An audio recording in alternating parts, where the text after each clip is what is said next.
প্রকৃতির কোল থেকে পাওয়া এই ছোট্ট জাদুকরী ফুলটি আমরা খুব যত্ন করে একে একে তুলে নিচ্ছি, কারণ এই ফুলটি বছরে মাত্র একবার শীতের সময় ফোটে। বাকি পুরো সময়টা গাছটি তার সব শক্তি জমা করে রাখে পরের বার আবার সুন্দর করে ফুল ফোটানোর প্রস্তুতির জন্য। এরপর ফুলের প্রতিটি পাপড়ি আলাদা করে নেওয়া হয়। দেখতে হয়তো পাতলা কাঠের মতো লাগে, কিন্তু আসলে এগুলো ভীষণ কোমল, সুগন্ধি আর ঔষধি গুণে ভরপুর। এই পাপড়িগুলো খুব ধীরে, খুব যত্নে, সূক্ষ্মভাবে পেশা হয়। তাতে তৈরি হয় একদম মোলায়েম নরম গুঁড়ো, যার ভেতর থেকে জেগে ওঠে প্রকৃতির আসল সুবাস আর শক্তি।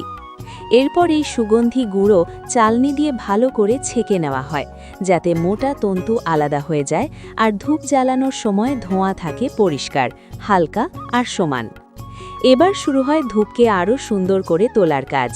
এই গুঁড়োর সঙ্গে মেশানো হয় বিশুদ্ধ চন্দন গুঁড়ো, যার শীতল ও পবিত্র সুবাস মনকে মুহূর্তেই শান্ত আর স্থির করে তোলে।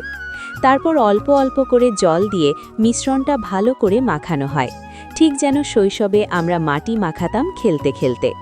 এই সুগন্ধি মাখানো মিশ্রণ ছোট ছোট ধূপকাঠির ছাঁচে ভরে তৈরি করা হয় অসংখ্য সুন্দর ধূপবাতি।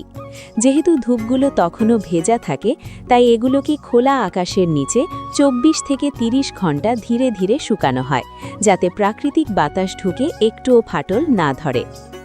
আর পরের সকালেই দেখা যায় প্রস্তুত, মনকে মুক্ত করা আর পরিবেশকে পবিত্র করা ধূপবাতি, যার হালকা কোমল সুবাস চিন্তাকে শান্ত করে, মনকে প্রশান্ত করে আর চারপাশ ভরে দেয় এক গভীর সুন্দর আর পবিত্র সুবাসে।